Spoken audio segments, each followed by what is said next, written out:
Големият ден най-накрая е настъпил. Семейството няма търпение да си избере новото кученце. Но как да направите верния избор сред стотиците породи и характери, измежду които да избирате? Всички те са толкова сладки и привлекателни.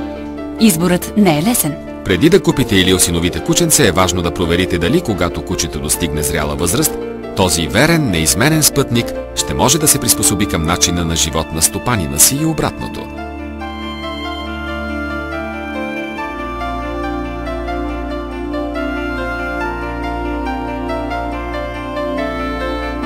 Когато става въпрос за избор на кученце, не бързайте, тъй като можете да направите грешен избор. По-добре седнете и се запитайте защо искате куче. После прочетете нещо за поведението и потребностите на зрялото куче от породата, от която се интересувате. Естествено, окончателният размер и телесно тегло на кучето са основни фактори. Очевидно е, че има огромна разлика между миниатюрно куче, което можете да носите на ръце, и огромният звяр, който тежи повече от 50 кг. Ще разполага ли кучето с достатъчно пространство и ще има ли господарят му достатъчно време за него? Трябва да помислите добре дали да изберете мъжко или женско. Ако кучето ще се използва за спорт, то тогава мъжкото очевидно е най-добрият избор. Ако търсите куче с твърд характер, но нямате опит като дресьор, най-добре е да изберете женско, тъй като женските кучета по принцип не са толкова доминиращи и са по-послушни. Също така трябва да имате предвид дали в дома ви вече има друго мъжко или женско куче.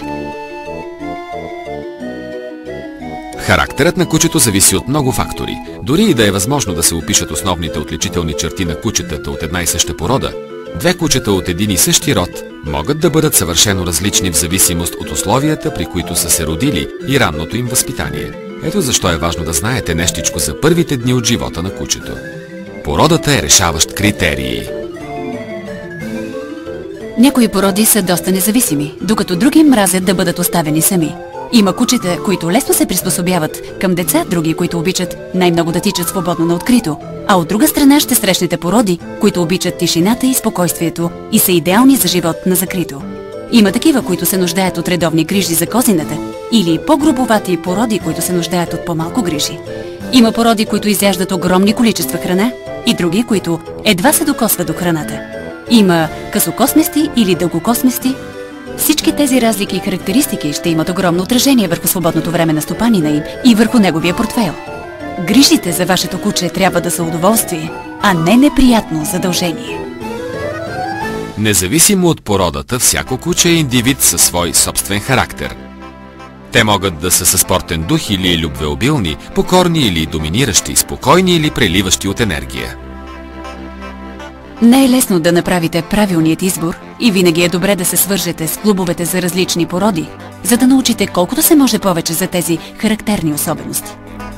Когато става въпрос за индивидуалността на кучето, има някои указания, които да търсите, когато проучвате новородените кученца.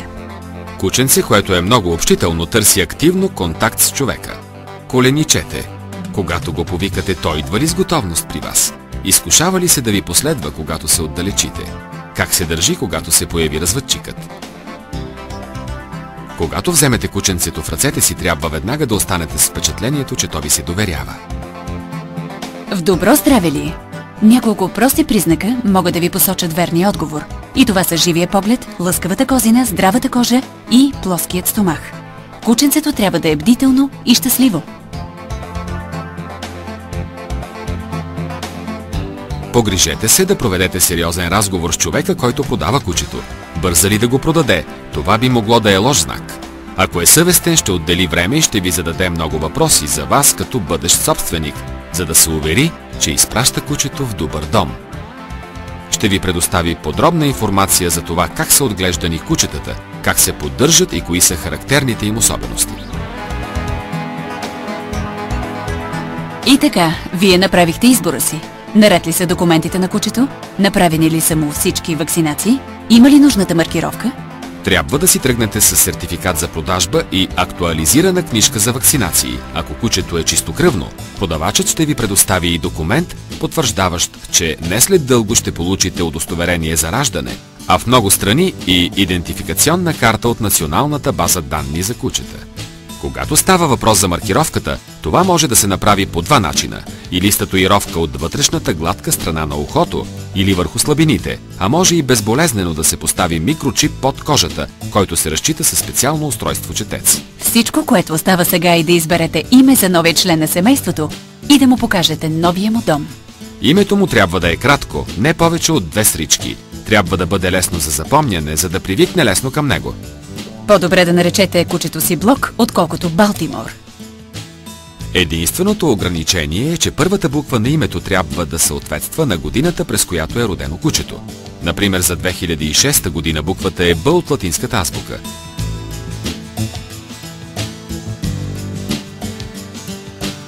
Кученцето е топка от неподправена нежност. През първите месеци всеки момент е специален. Всяко нещо служи като извинение за игра и възможност за изследване. Забавлението и радостта, споделени между кученцето и новото му семейство, се забелязва с просто око, но с порастването на кучето се формира силна връзка, която ще продължи средно между 10 и 15 години. За да се случи това, взаимното уважение е много важно. Пристигането на кученцето в новия му дом е велик момент за всички. То ще има нужда от няколко дни, за да се адаптира, да проучи новата обстановка и нейните обитатели. През това време вие трябва да го успокоявате и да му вдъхвате увереност. Очевидно е много важно да се погрижите за задоволяване на всичките му потребности, но също така трябва да установите някои много строги основни правила още от самото начало.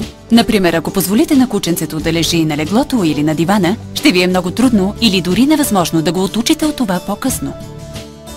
Стопанинът му трябва да реши къде ще спи кученцето. То се нуждае от някое ъгълче, което да е само негово, от кош или одеяло. През първите месеци в дома кученцето ще спи много. Избягвайте да го смущавате, когато е заспало. И помнете, то все още е бебе.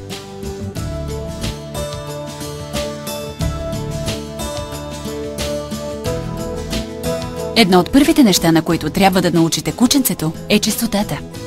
Трябва да го извеждате навън колкото е възможно по-често, след като се е нахранило или след сън. Ако все още се изхожда по малка и голяма нужда на пода през нощта, то е защото още не може да се сдържа толкова дълго време. Трябва също така да намерите отделно място, където да се храни. Там трябва да поставите 2 панички, една за храната му и една за водата му. Купичките от нераждаема стомана или стъкло са за препоръчване, тъй като лесно се почистват. Кученцето трябва винаги да има изобилно количество чиста вода за пиене, но никога не трябва да му оставяте неизядена храна. То се нуждае от 3 хранения на ден през първите 6 месеца, след което започва да се храни по 2 пъти на ден, докато не спре да расте. Винаги трябва да му давате храната в точно определеното време, така то няма да проявява нетърпение, докато чака яденето си. Трябва да го храните на тихо място, в стая различна от тази, в която самите вие се храните, и по различно време от вас. Оставете му купичката за около 10 минути, без да го притеснявате. Ако в края на този период не е изяло всичко, отнесете купичката и изчакайте до следващото хранене. Докато самите вие се храните, кученцето трябва да стои на страна. Трябва ясно да му покажете, че няма да допускате никакво просене от масата. Често се смята, че кучето може да яде всичко, с което се храни стопанинът му. Това просто не е истина. Хората са всеядни, докато кучетата са месоядни и са еволюирали до етапа, в който могат да приемат храна, която съдържа и някои зърнени, растения и зеленчуци. Хранителната му дажба трябва да е адаптирана към неговия размер, възраст и ниво на активност. Ако кученцето ви няма голям апетит в началото, не се опитвайте да го насилвате да яде. Преди всичко не сменяйте вида на храната му твърде скоро след пристигането му. За съвсем мъничкото кученце оптималното храносмилане е много важно. Съставките трябва да са с отлично качество, за да може кученцето да извлече максимална полза от храната, която яде. Кучетата могат да са лакоми, когато се хранят. Те не дъвчат храната си, а просто я раздробяват и бързо я поглъщат. За да забавите поглъщането, най-добре е да изберете суха кучешка храна с размери и структура на гранулите, адаптирани към големината на кученцето. Когато ги дъвче, той яде по-бавно, което спомага за смилането им и в същото време помага на зъбите му да се възползват от лекото четкане, което забавя образуването на зъбен камък. Никога не е твърде рано да помислите за това, особено при кучетата от дребни породи, които са много податливи към проблеми с зъбите. Твърде често хората са склонни да бъркат балансираната диета с разнообразната диета.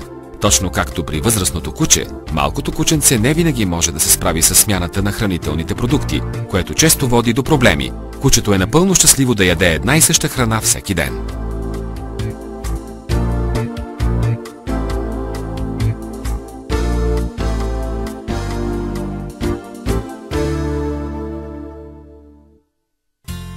Но не е достатъчно само да го храните. Животът в хармония с вашето куче изисква взаимно уважение. Кученцето не е вещ, нито играчка. То се нуждае от вашите грижи и от вашето време. То е активно същество, което предпочита дългите разходки, пред това бързо да излиза и после пак бързо да се прибира. То е общително животно и вие трябва да му осигурявате контакт с колкото се може повече хора.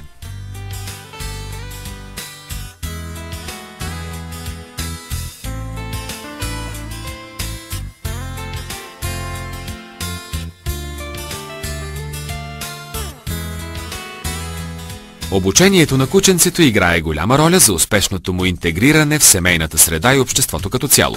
То трябва да се основава на няколко прости принципа.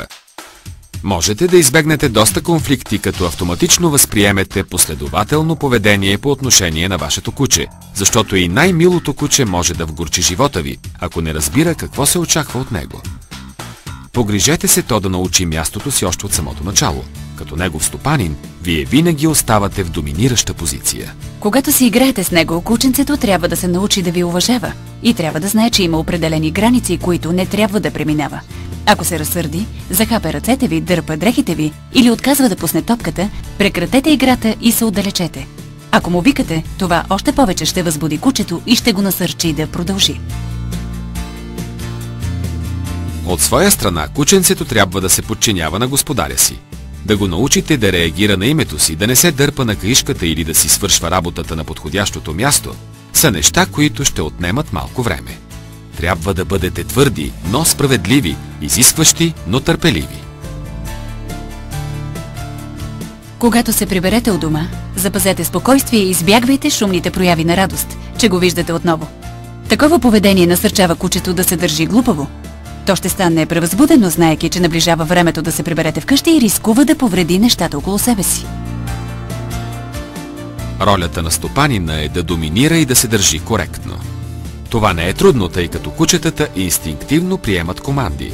Просто трябва да му говорите със строг глас, да му давате съвсем прости инструкции и да ги повтаряте колкото се може по-често. Не е всичко, от което се нуждаете, за да го научите да разбира кога е сгрешило и браво, когато е направило онова, което се очаква от него. За да му помогнете да разбира бързо кога го викате по име, трябва да използвате името му точно преди нещо, което кучето харесва. Важно е да го възнаграждавате, когато идва при вас, като му говорите насърчително и го галите. Хокането може да е от полза понякога, но само ако го хванете в момента на извършване на действието, иначе няма да ви послужи изобщо. Хокането трябва да спре незабавно, когато кучето заеме покорна поза, тъй като това показва, че е разбрало.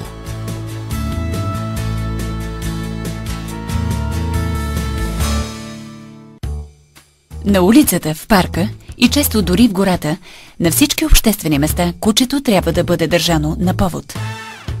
Кученцето трябва да свикне с него още от ранна възраст и да се научи да не се дърпа на нашийника. Трябва да започнете да го разхождате с нашийник у дома, в идеалния случай за кратки периоди от време, които повтаряте всеки ден.